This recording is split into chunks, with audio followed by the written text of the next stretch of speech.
Vamos a comenzar yendo a las Escrituras y les voy a pedir que nos enfoquemos en el libro de Colosenses, capítulo 1, y vamos a ver los versículos del 1 al 14. Después de que los leamos, les voy a pedir que se queden estacionados ahí, porque toda la palabra que el Señor trae en esta noche va a estar concentrada en esos versículos. Colosenses capítulo 1, versículos del 1 al 14. Mientras usted busca la palabra del Señor, ya mis hermanos están poniendo la cita bíblica en las pantallas para que podamos seguir. Y la palabra del Señor la leemos en el nombre del Padre, del Hijo y del Espíritu Santo. Y dice de la siguiente manera: Pablo, apóstol de Jesucristo por la voluntad de Dios, y el hermano Timoteo, a los santos y fieles hermanos en Cristo que están en Colosas. Gracia y paz sean a vosotros, de Dios nuestro Padre y del Señor Jesucristo. Siempre orando por vosotros, damos gracias a Dios Padre de nuestro Señor Jesucristo, habiendo oído de vuestra fe en Cristo y del amor que tenéis a todos los santos, a causa de la esperanza que os está guardada en los cielos, de la cual ya habéis oído por la palabra verdadera del Evangelio. Vamos por el versículo 6. Que ha llegado hasta vosotros, así como a todo el mundo, y lleva fruto y crece también en vosotros desde el día que oísteis y conocisteis la gracia de Dios en verdad, como lo habéis aprendido de Epafras, nuestro consiervo amado, que es un fiel ministro de Cristo para vosotros, quien también nos ha declarado vuestro amor en el Espíritu, por lo cual también nosotros, desde el día que lo oímos, no cesamos de orar por vosotros y pedir que seáis llenos del conocimiento de su voluntad en toda sabiduría e inteligencia espiritual, para que andéis como es digno del Señor y agradándole en todo, llevando fruto en toda buena obra y creciendo en el conocimiento de Dios. Versículo 11. Fortalecidos con todo poder, conforme a la potencia de su gloria, para toda paciencia y longanimidad, con gozo, dando gracias al Padre, que nos hizo aptos para participar de la herencia de los santos en luz, el cual nos ha librado de la potestad de las tinieblas y trasladado al reino de su amado Hijo, en quien tenemos redención por su sangre, el perdón de pecados. Amén. Qué testamento, ¿verdad? Y vamos a ver a la riqueza tan impresionante que el Señor nos regala a través de estos versículos. Hermanos, quiero comenzar dándoles un pequeño testimonio esta noche. Hace, creo que como 2 semanas y media, yo sufrí una parálisis en mi cara. Para los que estaban medio fijados, yo creo que se dieron cuenta, y para los que no, pues no. Tal vez hoy se están enterando. En mi lado izquierdo. No fue muy grave, pero sí me afectó el lado de mi boca, bueno, todo mi lado izquierdo, mi ojo casi no me cerraba. Tenía que dormir con un parcho, parecía pirata, ¿verdad? Ahí en la noche ahí con mi parcho en el ojo. Para hablar, la boca se me iba mucho a un lado, habían palabras que me costaba decir. Para comer, lo incómodo, porque uno siente todo el lado izquierdo como dormido, mi brazo lo tenía como dormido. Y bueno, así estuve haciendo las grabaciones, ¿verdad? Tal vez en las grabaciones algunos notaron o vieron hermanos que se acercaron y dijeron: pastora, está bien, le noto algo extraño. Y hay uno como con pena, la cosmetología de uno, ¿verdad? De mujer que quiere verse siempre guapo. Pero ahí seguimos para la gloria del Señor, y así venimos aquí a dar los cultos, agradecida con Dios. Y yo siempre se lo decía a mi familia, porque si hubiera sido más grave yo no hubiera podido hablar. Pero si el Señor me dejó por lo menos mi habla, yo voy a continuar hasta donde Dios quiera, ¿verdad? Y siempre pidiéndole al Señor. Cuando yo fui al médico, a mí me dijeron de que posiblemente hasta que diera a luz iba a empezar a ver resultados, porque no me podían dar medicamentos fuertes. Solo me dieron uno por una semana y me cayó súper mal, ni les cuento cómo me fue con eso. Pero bueno, yo dije, bueno, Señor, por lo menos puedo hablar. Por lo demás, pues si no me miran muy fijo, no se van a dar cuenta. Así que estamos bien. Pero el sábado pasado, al final del culto, se me acercaron las hermanas y me dijeron, pastora, queremos orar por usted. Y yo así como que, ok, está bien, ¿verdad? Es raro porque a veces los pastores no oran, no sé por qué, como que les da alergia orar por los pastores o piensan que los pastores no necesitamos oración, pero yo dije, bueno, gloria sea al Señor. Y las hermanas estuvieron intercediendo ahí en la parte de atrás. Lástima que no están todos los que vinieron el sábado pasado. Y miren, hermanos, yo puedo decirles con toda la seguridad de mi corazón que yo recibí sanidad el sábado. Con toda la certeza de mi corazón. Y les voy a decir por qué. Como les dije, me habían dicho que esto iba a costar meses, aunque fue un poco leve, me dan como 4 meses para recuperarme completamente. Y a partir del sábado que las hermanas oraron por mí, después el domingo, yo le comentaba a Rome, le dije, yo siento como un cosquilleo en la boca. Y yo, bueno, Señor, yo seguía clamando, yo creo en la oración, yo creo en el Dios de los milagros. Y al pasar de los días de esta semana, he sentido una recuperación casi de un 95%. Puedo comer mejor, puedo hablar mejor, puedo abrir más la boca. Ya no tengo que usar el parcho para dormir. Porque, bueno, pobrecito mi esposo, porque haber sido súper raro, ¿verdad? Uno con un ojo abierto y el otro cerrado para dormir. Pero sí les puedo decir que he sentido una recuperación impresionante. Así que, ¿cómo no voy a creer en el Dios de los milagros? ¿Cómo no vamos a creer en el poder de la oración? Dice la palabra del Señor que la oración del justo puede mucho. Hermanos, se lo digo con toda sinceridad a las personas que son más cercanas a mí y que han sabido esto que está pasando hace 2 semanas, pueden testificar por mí que no estoy mintiendo en ninguna área, en ninguna manera.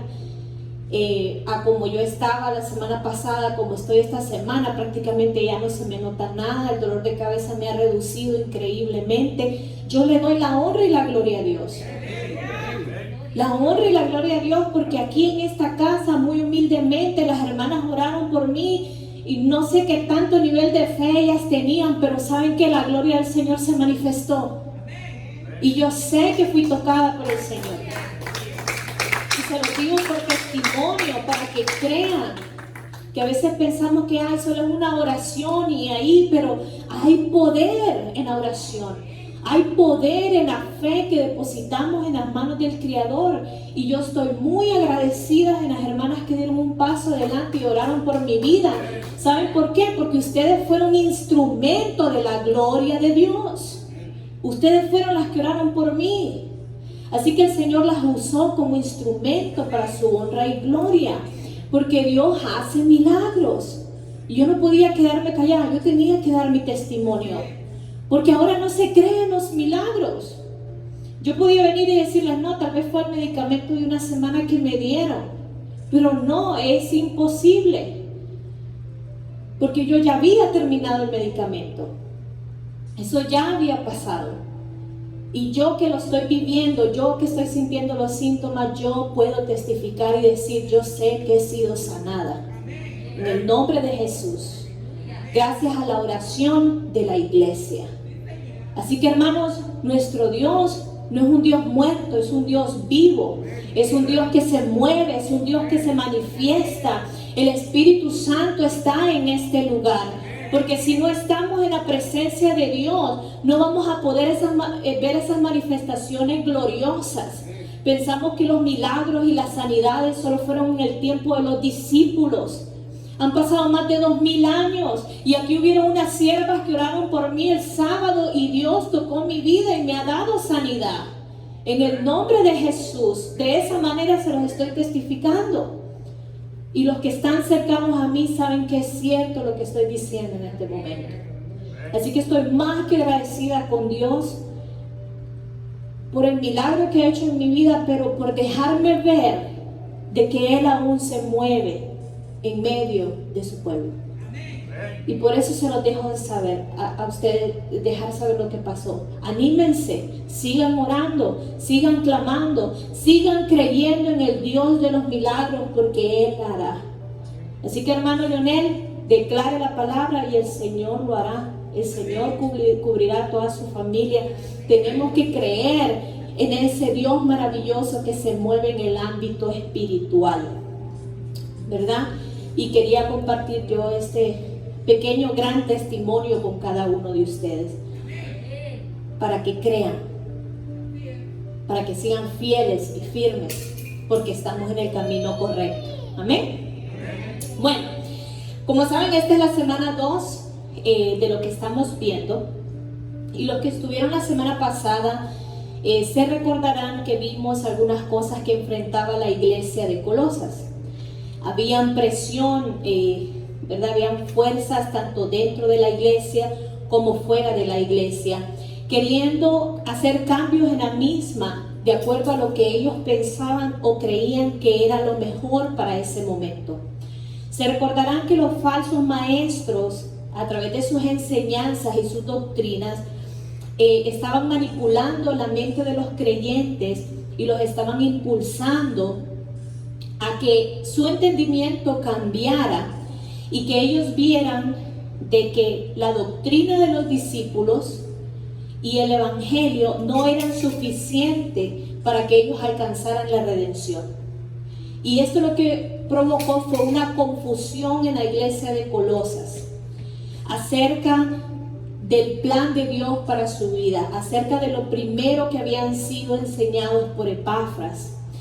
Y la iglesia se empezó a confundir aún más, porque los falsos maestros, los líderes que estaban a cargo de la iglesia, cuando hablamos de los falsos maestros, quiero que usted se ponga a pensar, no era cualquier gente que había confundido la iglesia. Si eran falsos maestros, quiere decir que eran maestros, que eran personas que se habían ganado la confianza de la congregación, que eran personas que tenían el permiso de estar enfrente de la congregación, que en un momento dado habían sido la mano derecha y la mano izquierda de Epafras para ministrar al pueblo, para darles la sabiduría que venía en el evangelio. Y en un momento, en ese trayecto de ser maestros verdaderos de la palabra, empezaron a meter una enseñanza a base de mentiras, una falsa enseñanza. En su propósito, estos maestros se empezaron a corrompir en cuanto a su enseñanza, en cuanto a la educación, y vinieron a traer confusión a la iglesia. Y lo que le decían a la congregación es: hemos recibido nuevas visiones y esto es lo que Dios instruye. Y empezaron a darles a ellos instrucción de que para alcanzar o para estar en la presencia de Dios era necesario la interferencia de ángeles, que ellos tenían que dar culto a los ángeles porque ellos eran los intermediarios del mensaje de Dios para el pueblo. Y también empezaron a inculcarles de que ellos, como líderes religiosos, eran los únicos aptos para estar en la presencia de Dios, y por medio de ellos podían llegar más pronto a la presencia de Dios, que ellos también eran intermediarios en cuestión de su fe. Y para este fin, para que esa falsa enseñanza tuviera efecto en el pueblo, ellos lo hacían de la siguiente manera: empezaban a combinar lo que es la filosofía, que es la historia, ¿verdad?, que ellos manejaban. También combinaron junto con eso las tradiciones de los hombres. Las tradiciones son las costumbres que ellos tratan de engendrar, como nosotros tenemos ciertas costumbres de acuerdo a nuestra cultura. Entonces ellos empezaron a mixtear una combinación. La enseñanza, la falsa enseñanza, se basaba en la filosofía, que era verdadera, era filosofía, era historia. Venían e injertaron en eso tradiciones de hombre, tradiciones humanas que no estaban en una base bíblica, sino que era lo que ellos pensaban que era lo correcto hacer. Y a eso le añadieron el evangelio. Entonces, ¿qué pasaba? El pueblo estaba recibiendo enseñanza. La enseñanza era bíblica. Ellos tenían el evangelio. Ellos tenían la filosofía, que era la historia, o sea, el Antiguo Testamento. Pero a eso ellos le empezaron a inyectar las tradiciones humanas. Entonces para el pueblo era muy difícil, principalmente si no eran estudiosos de la palabra en ese tiempo, porque no tenían la Biblia como nosotros la tenemos, solo escuchaban la palabra cuando iban al templo. Entonces al ver que era el evangelio, al ver que era la historia, era fácil para ellos entrar en una confusión y no se percataban de que era una falsa enseñanza. Y esta enseñanza era ministrada por maestros. Los maestros tenían que tener un buen testimonio, los maestros tenían que tener años de estudio, los maestros tenían que tener el respeto del pueblo. No eran cualquier persona. Y por eso fue fácil que la iglesia de Colosas entrara en confusión. Solo aquellos que realmente estaban tomados de la mano con el Señor, que tenían una relación que iba más allá de solo ir al culto, sino que tenían una relación personal con el Señor, podían percatarse del engaño tan sutil que estaba siendo ocasionado dentro de la iglesia de Colosas. Porque el Espíritu da testimonio del Espíritu que está en nosotros. Lo dice la palabra. Cuando usted no está fundamentado en la palabra, cuando usted no tiene una relación personal con el Señor, puede ser sutilmente engañado. Principalmente cuando hay una combinación de todas estas cosas en la enseñanza. Se lo vuelvo a repetir.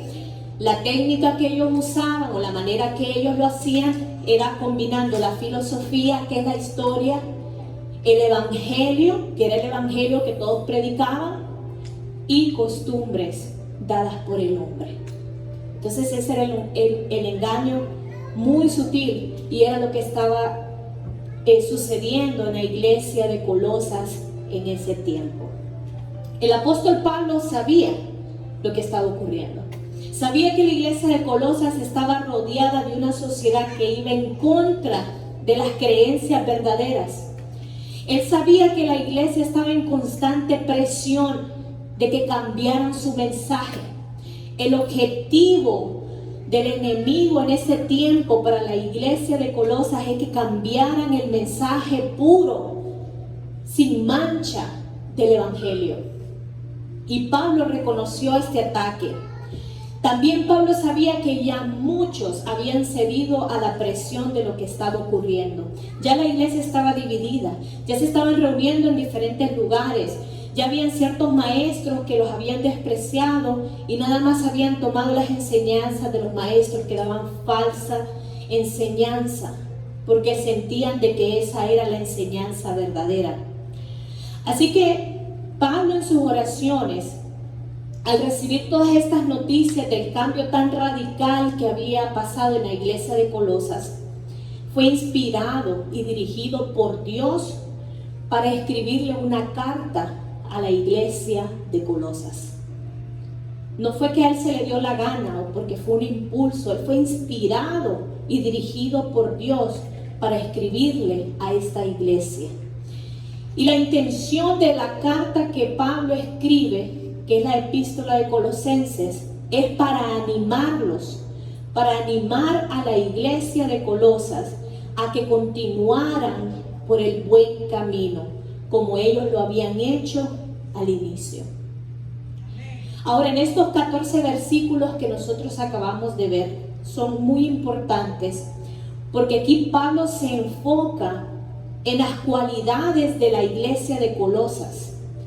Pero mire esto, muchas veces cuando hay problemas en las iglesias, lo primero que escuchamos es juicio, ¿verdad? No, es que esa iglesia están perdidos, o cuando pasa alguien con un líder, lo primero que el ataque que viene es, no, es que usted anda mal, se va a ir al infierno, o empezamos a escuchar únicamente cosas negativas que a la iglesia no sirve, que están engañando a la gente, que para qué ir a la iglesia, que mejor cambiemos de iglesia, y empieza a haber un ataque negativo contra la iglesia, contra las personas, dependiendo cómo sea la situación de la que estemos hablando. Pero aquí Pablo comienza en estos 14 versículos en un enfoque en las cualidades de la iglesia de Colosas, no en su condición actual, no en la condición pecadora que ellos estaban llevando en ese momento, no para juicio, no para contienda, sino de que él se enfoca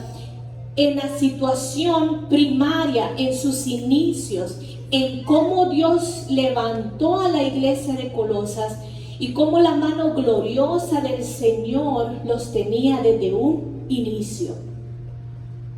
Él se enfocó en el inicio de la iglesia de Colosas, no en su situación actual. Y él lo hizo para animarles.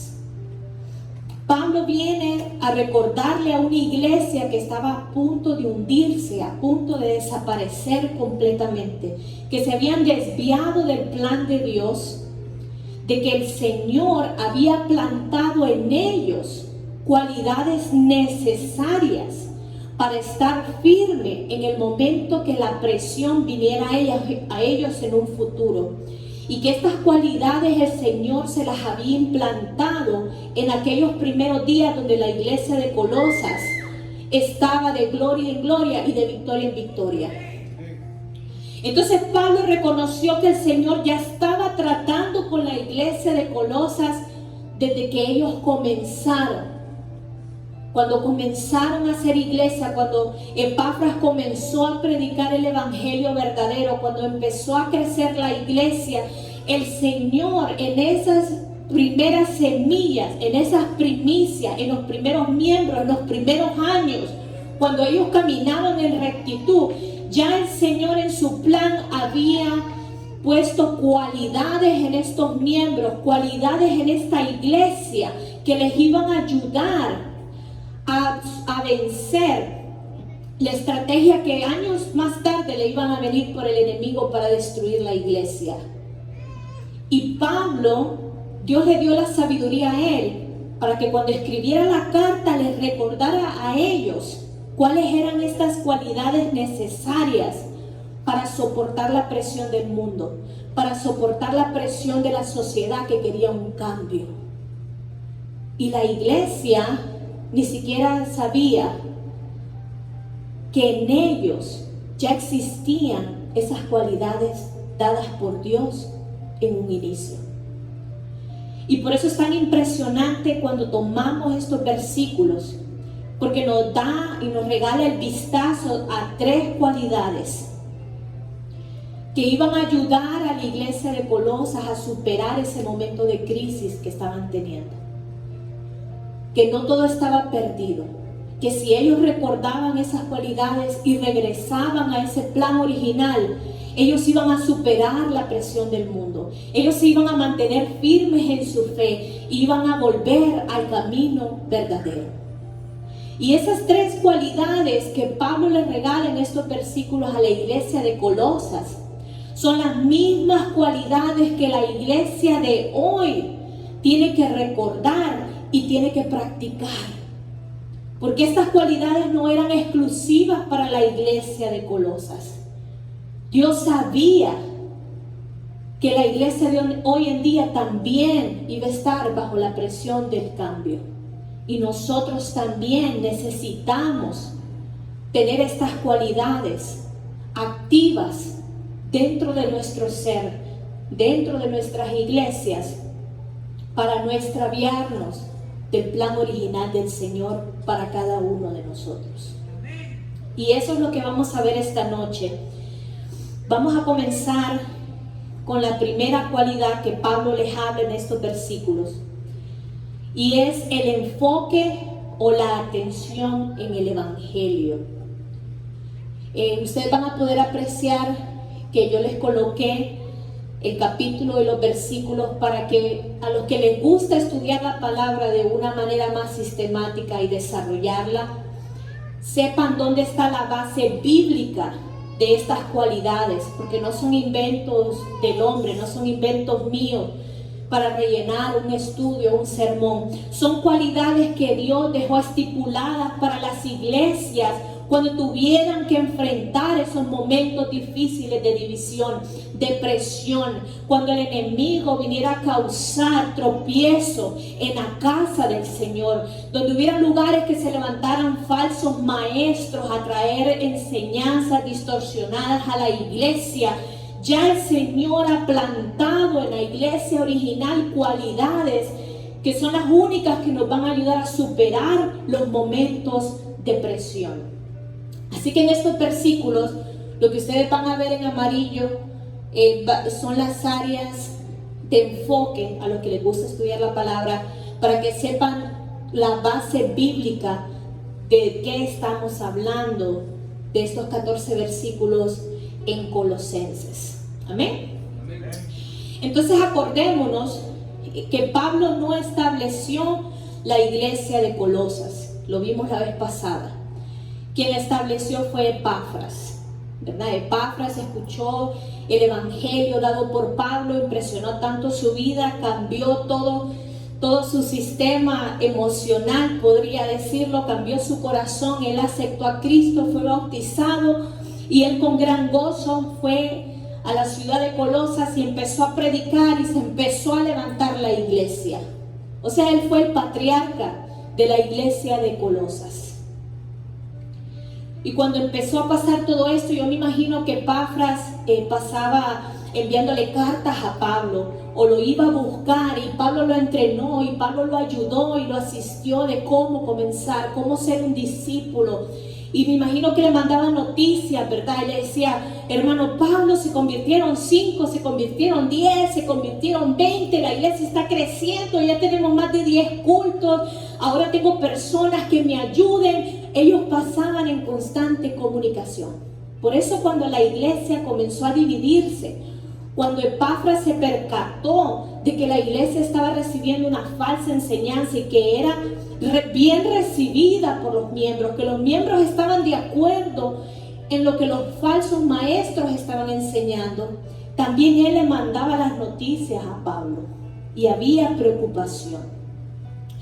Pablo había escuchado de Epafras lo que muestran estos versículos, por eso comienza habiendo oído, porque él no era un testigo ocular de lo que estaba pasando. Todo era por los reportes que Epafras le mandaba a él de cómo la iglesia se estaba desarrollando. Pero Pablo había escuchado de la fe en Jesús en el corazón de los colosenses. Pablo, a través de Epafras, sabía que la iglesia confiaba en Jesucristo y que los creyentes, no pocos, eran salvos y eran sólidos en la fe. Pablo sabía, y eso es lo que él había enseñado a Epafras, que una de las señales para saber que Jesucristo es real en nuestras vidas es que nosotros tengamos amor sincero por nuestros hermanos, porque es el segundo y gran mandamiento. Así que cuando él escuchaba de Epafras, de que ellos tenían amor para con todos los santos y que él tenían fe en el Señor Jesucristo, Pablo sabía que esta era una iglesia establecida sobre la roca fuerte que era Cristo Jesús, que era una iglesia establecida en el evangelio verdadero. Pablo sabía que ellos habían comenzado sólidos en la fe y en el amor. Y toda esta fidelidad y todo este amor solo podía provenir de un solo lugar. Y ese era el enfoque que la iglesia de Colosas tenía en el evangelio verdadero. Ahora, ¿qué es el evangelio? ¿Saben que esto es muy interesante? Porque hoy en día hay muchas personas que cuando usted le pregunta qué es el evangelio, solo le dicen: es la historia de Jesús. O sea, nosotros hemos perdido hasta el valor tan precioso en la palabra y el tesoro de reconocer lo que era el evangelio y por qué es tan importante. Hermanos, el evangelio son las buenas nuevas. El evangelio son las buenas noticias de que Jesucristo murió, fue sepultado y al tercer día resucitó entre los muertos y que lo hizo para darnos una nueva vida. El evangelio manifiesta el saber y el tener la revelación de que nuestros pecados fueron perdonados por la sangre de Jesucristo para darnos a nosotros una nueva oportunidad.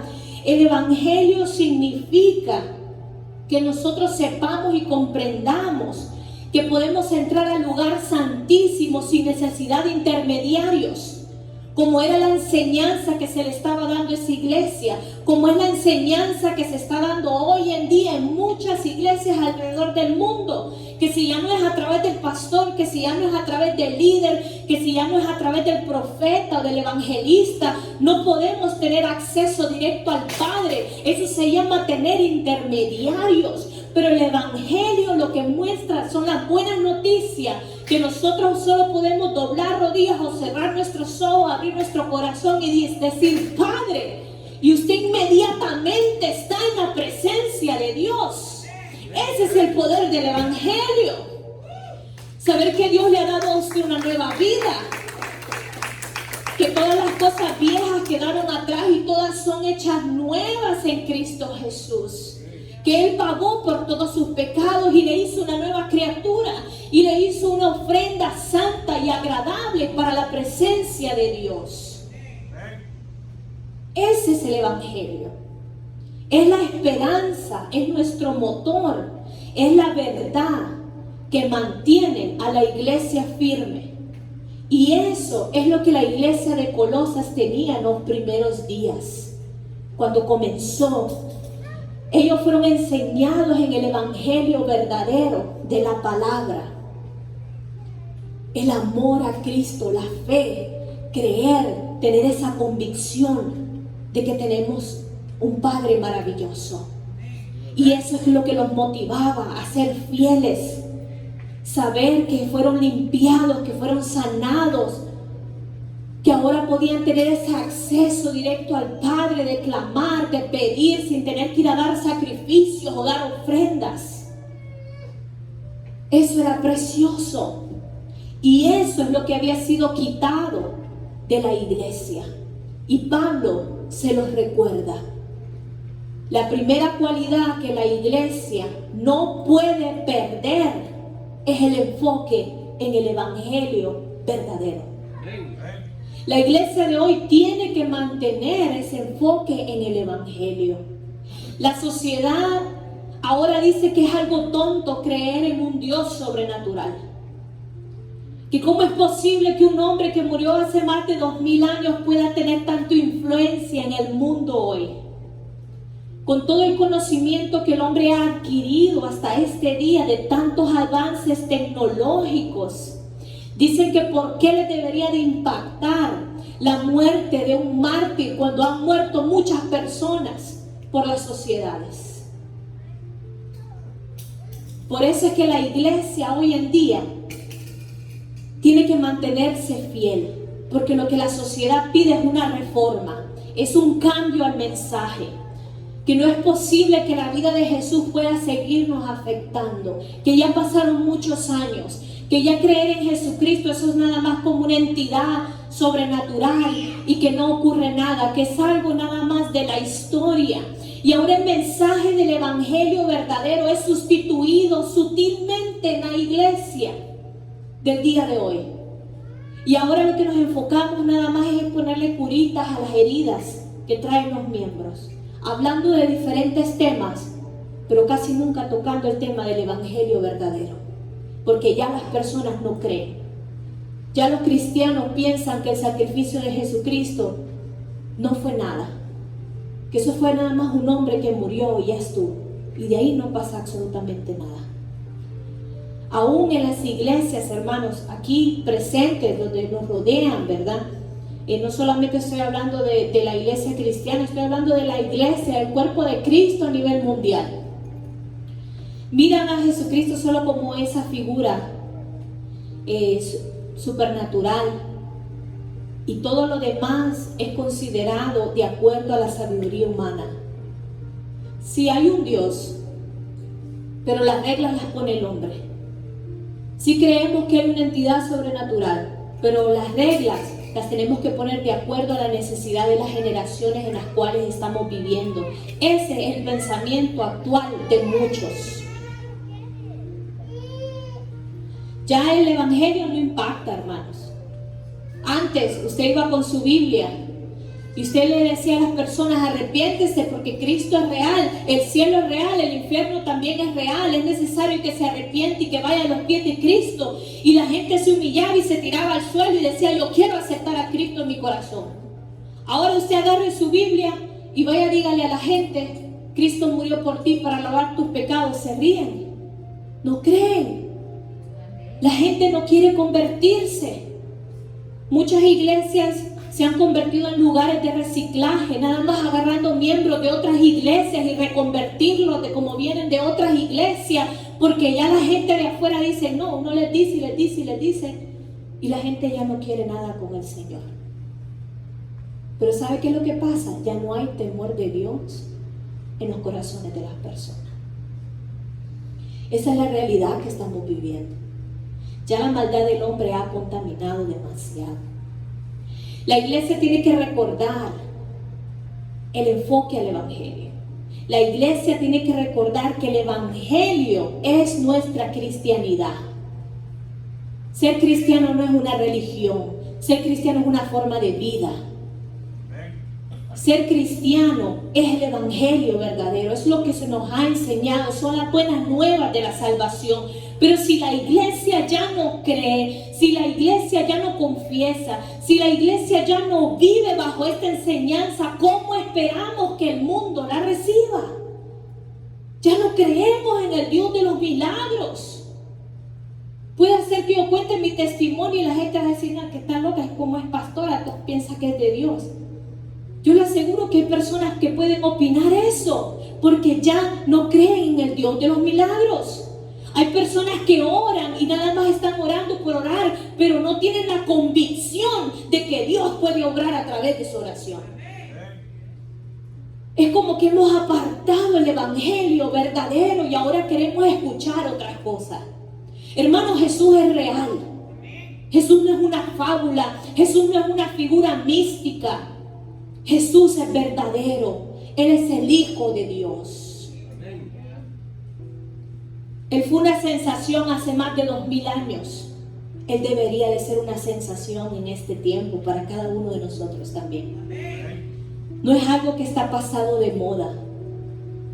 Jesús realmente estableció en su palabra cuál es el estándar para una vida en rectitud.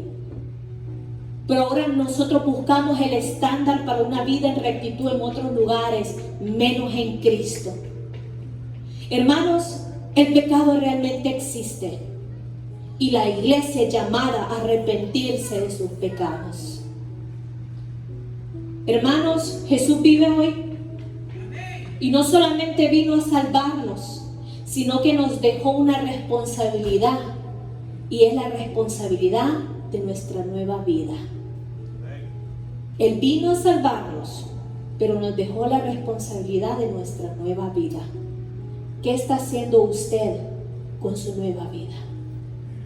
El Señor nos va a pedir cuentas de eso. Hermanos, no podemos negar la veracidad del evangelio, ni podemos negar la naturaleza del verdadero cristiano.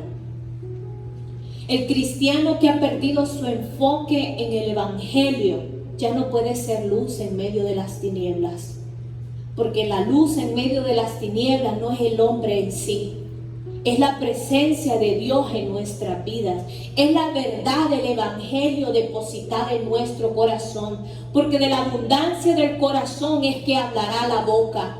Entonces el cristiano que ya perdió su enfoque en el evangelio ya no es luz. Y dice la palabra que un ciego no puede guiar a otro ciego. La iglesia de hoy no puede estar engañada. El cristiano que no reconoce que Jesucristo es la única esperanza que el mundo tiene, no puede ser llamado más hijo de Dios. Gracias. Aquellos que no reconocen que Jesucristo es el único camino, la verdad y la vida, no puede ser coheredero del reino de los cielos juntamente con Cristo, porque no reconoce a aquel que nos va a heredar.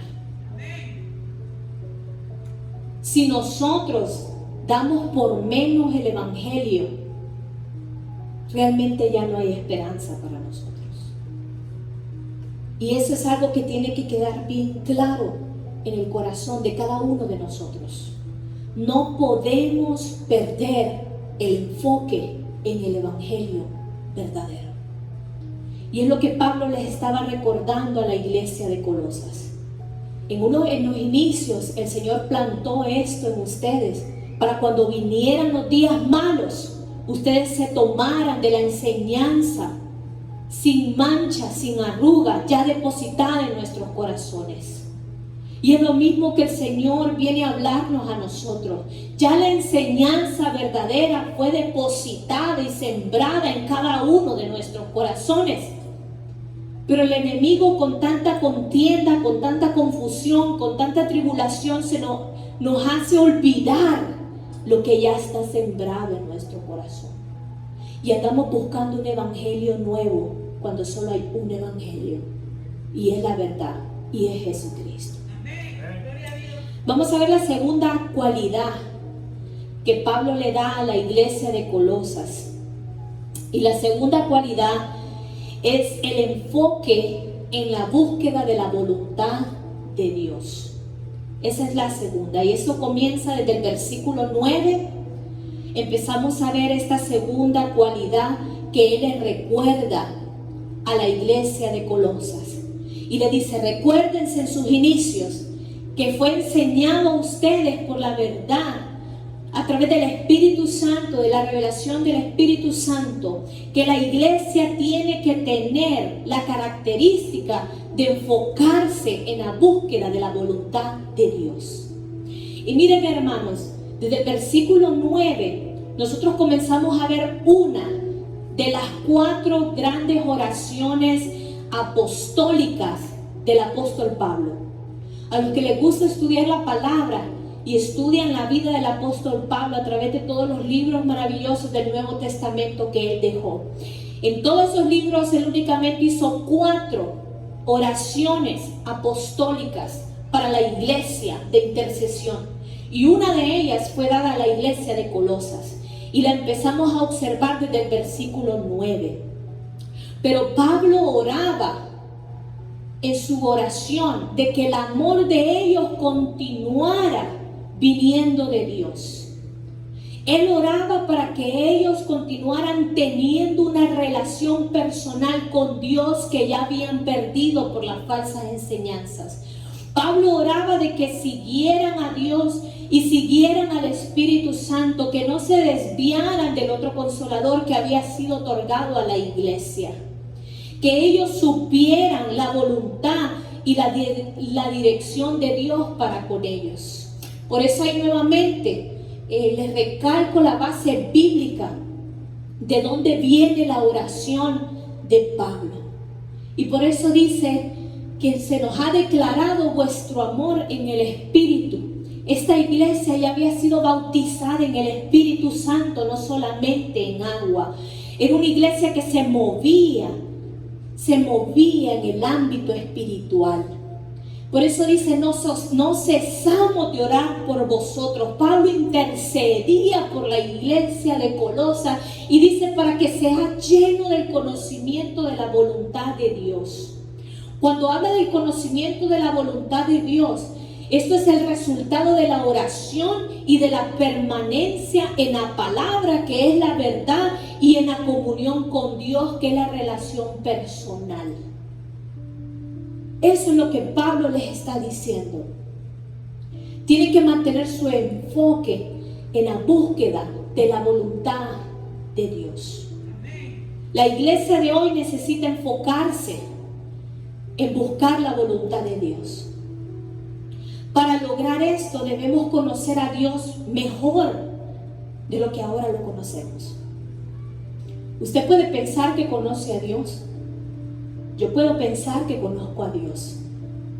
Pero la palabra me dice que sus bendiciones son nuevas cada día. Su enseñanza es nueva cada día. Mientras yo más me acerco a Él, yo sé que Él más se acerca a mí porque lo dice la palabra. Entonces, mientras usted más se acerca a Él, más Él va a permitir que usted conozca de Él. Entonces, lo que usted conoce hoy no es un limitante. El día de mañana usted le puede conocer más. Su relación puede ser más profunda con el Señor. Y eso es lo que Pablo les está diciendo. Enfóquense en la búsqueda de Dios, no se conformen. Hermanos, tenemos que poner a Dios en primer lugar. Tenemos que hacer de su voluntad nuestra meta a alcanzar día a día. Que nuestro propósito sea la voluntad de Dios. ¿Qué es lo que Dios quiere para la iglesia? ¿Cómo Él quiere coordinar la iglesia? La voluntad de Dios podemos aprender en 4 métodos, si así le quiere llamar, y se lo pueden mencionar rápidamente. Usted puede aprender más de Dios a través de la Biblia, pero también usted puede aprender más de Dios a través de la oración. Hay muchas personas que ya no les gusta ni orar. Usted sabe que a través de la oración es que usted conoce a Dios, porque es el momento en que usted está en intimidad con Dios. Usted conoce más de Dios a través de la oración. Usted conoce más a Dios a través de la iglesia. Usted no está sentado aquí para ser un adorno. Usted empieza a conocer más a Dios a través de las prédicas, a través de los testimonios de los hermanos, a través del mover del Espíritu Santo dentro de la iglesia. Como les platicaba en el testimonio, las personas que estuvieron ahí fueron parte de esa oración. Ahora pueden conocer más a Dios y saber que son utilizadas por Dios de una manera sobrenatural, maravillosa. Podemos conocer más a Dios a través de la iglesia, pero también aprendemos a conocer más de Dios a través de nuestras circunstancias, de todos los procesos que Dios pone a nuestro alrededor. Entonces no podemos tomar una área y dejar las otras áreas sin atención. Y eso es lo que el apóstol les decía a ellos. Recuérdense que ya el Señor depositó en ustedes la búsqueda continua de su voluntad. Porque en el momento que no buscan la voluntad de Dios es cuando comienzan a buscar la voluntad del hombre. Y esto nos lleva a la tercera cualidad que Pablo les menciona en estos 14 versículos iniciales del libro de Colosenses. Y la tercera cualidad es la manera de vivir. Él les recuerda cuál debe de ser la manera de vivir de un cristiano. ¿Usted quiere medir si es verdaderamente un cristiano? No lo mida por la iglesia a la que va o por el pastor que tiene. Mídala a través de su manera de vivir. Cuando usted mira su vida en un espejo y lo que usted es en la intimidad de su hogar, en la intimidad de su relación con Dios, ahí es donde usted va a medir qué tipo de cristiano usted es. Y ahí no va a haber ningún engaño. Y Pablo les dice eso a ellos, para que andéis como es digno del Señor. ¿Usted anda como es digno del Señor? Usted sabrá. Bueno, a mí no me conteste, se lo voy a dejar a usted. Agradándole en todo. ¿Usted le agrada en todo? ¿O le agrada en lo que le quiere agradar? Llevando fruto de toda buena obra y creciendo en el conocimiento de Dios. Y ahí comienza Pablo. Y le dice Pablo, yo oro para que ustedes lleven sus vidas de acuerdo a la voluntad de Dios. Yo oro para que ustedes continúen haciendo lo bueno aún en medio de una sociedad con puntos de vista diferentes que nos quiere presionar a pervertir el evangelio. Dice, yo oro que ustedes continúen haciendo la buena obra, fiel, caminando en rectitud, aún en medio de esa atmósfera de perversión que está alrededor y dentro de muchas iglesias hoy en día. Yo quiero que ustedes continúen haciendo las cosas buenas que Dios los ha llamado a hacer. Es lo que Pablo les está diciendo en esos versículos. Que lleven el fruto del Espíritu. El fruto del Espíritu. Que tengan manifestación de que el Espíritu Santo está actuando en cada uno de sus hijos. que ustedes estén produciendo, que la gente aún en esta sociedad vean sus vidas, vean la vida del creyente y vengan a los pies de Cristo por los testimonios. Eso es lo que le recordaba a la iglesia de Colosas. Y les decían, ¿por qué ustedes crecieron? Porque la gente empezó a ver que había una iglesia que hacía las cosas diferentes, que había una enseñanza diferente, que había una manera de vivir diferente. Y la gente decía, yo quiero de eso que tiene esa gente que se está reuniendo en ese lugar. Y empezaron a llegar personas de Colosas a ver, a escuchar con curiosidad, y empezaron a ver aquel cambio, aquella transformación en la vida de las personas. Y a través de ese testimonio muchos de ellos se entregaron a los pies de Cristo. Tal vez Epafras ni siquiera les había comenzado a enseñar, pero por el testimonio empezaron a convertirse a los pies de Cristo. El Señor quiere que entendamos que es nuestra manera de vivir lo que muchos están viendo hoy en día. Muchos pueden venir a los pies de Cristo, pero de la misma manera muchos pueden alejarse del camino del Señor por nuestra manera de vivir. Como dice la palabra, que no nos contaminemos, sino que continuemos viviendo de acuerdo a lo que hemos conocido de Dios. Y con esto recuerda la responsabilidad de la iglesia. Y eso es lo que Pablo les está dejando saber. Tienen que rectificar su manera de vivir. Tienen que volver al original. Tienen que volver al fuego del primer amor.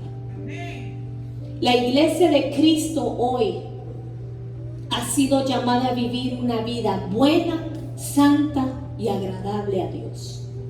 A eso hemos sido llamados, hermanos. Vivir unas vidas buenas, agradables, no solo porque o por pensar de que Dios nos va a amar más si vivimos de esa manera, no. Hemos decidido vivir una vida santa, buena y agradable porque amamos más a Dios y queremos agradarle en todo, como dice el apóstol Pablo. Por eso queremos que nuestras vidas sean santas y agradables a Dios, porque reconocemos que somos templo y morada del Espíritu Santo, y el templo donde Dios vive, donde Él habita, tiene que estar limpio, tiene que estar saludable, tiene que estar en el ambiente que a Dios le agrada, y es la santidad. El mundo necesita ver ejemplos. Para todo quieren seguir un ejemplo, para todo quieren seguir un patrón. Y Dios te está llamando a ti, iglesia, me está llamando a mí a que seamos ese patrón que el mundo quiere seguir. Que no seamos nosotros los que sigamos el patrón del mundo, que fue lo que ocasionó el declive de la iglesia en Colosas. Traer enseñanza de afuera a la iglesia porque el evangelio no era suficiente. Necesitaban más. Que nosotros no necesitemos aprender de afuera, porque ya tenemos el evangelio verdadero en nuestras manos. Pablo quería animar a los hermanos de Colosas. Y Pablo les decía, sostengan y mantengan las cualidades que fueron puestas por Dios en un inicio. Hermano, yo le aseguro que en sus primeros días de cristiano, cuando usted recién se convirtió al Señor, si usted hace memoria de aquellos días donde usted quería comerse la palabra, donde todo era nuevo, donde aquel momento de emoción, aquel momento de quebranto, y yo le aseguro que si usted mide ese nivel de fe que usted tenía en ese momento, ese nivel de entrega, de entusiasmo, y lo mide con lo que usted es hoy, usted puede darse una gran sorpresa de alegría o una gran decepción. Y Él quiere que nosotros mantengamos la misma calidad que teníamos en esos primeros días, el día de hoy. Aunque tengamos más de 10, más de 20 años, 30, 40 años de ser cristianos. Pero que sepamos que el fuego del primer amor tiene que estar encendido en nuestros corazones. Tenemos que agradecer a Dios por lo que ha hecho en nosotros. Iglesia, recuerda que si tienes presión, de la sociedad, de las amistades, de la familia. Y tienes una fe que está cambiando, una fe que se está debilitando. Si estás a punto de retroceder a causa de las presiones, tienes que recordar que tienes que enfocarte en el Evangelio. Tienes que volver a poner tu mirada en el Evangelio verdadero, en las buenas nuevas. Tienes que enfocarte en la búsqueda de la voluntad de Dios para tu vida. Y tienes que enfocarte en mantener el estilo de vida que Dios te ha llamado a vivir. Porque esas cosas, todas esas cosas, todo esto que Pablo les estaba recordando a ellos, dependen de nosotros mismos. Si ustedes se fijan, son llamados personales al corazón y a la vida espiritual de cada miembro. La iglesia, por más que te quiera cambiar, no te va a cambiar mientras tú no decidas cambiar primero. Tú no vas a ver milagros de Dios mientras tú no aceptes que Dios es un Dios de milagros, que es un Dios de protección, que es un Dios de amor. Y esto es lo que Pablo les estaba diciendo. Enfóquense de nuevo en el Evangelio. Enfóquense de nuevo en la búsqueda de Dios. Enfóquense de nuevo en mantener una manera de vivir fiel. Porque eso va a resultar del tesoro que esté depositado en su corazón. Así que hay que buscar, no un evangelio nuevo, no, esa no es la respuesta. No emociones nuevas, hay que buscar el original. Vuélvete a los primeros días, recuerda lo que Dios ya ha depositado en tu corazón. Y de ese tesoro es donde tú tomarás fuerzas para hacerle frente a cualquier opresión, para hacerle fuerza a cualquier problema, para hacerle frente a cualquier sentimiento que quiera apagar tu fe. Eso es lo que te va a dar las fuerzas. Pero la iglesia tiene que volver al original. Y ese es el consejo precioso con el que Pablo comienza a animar a la iglesia de Colosas.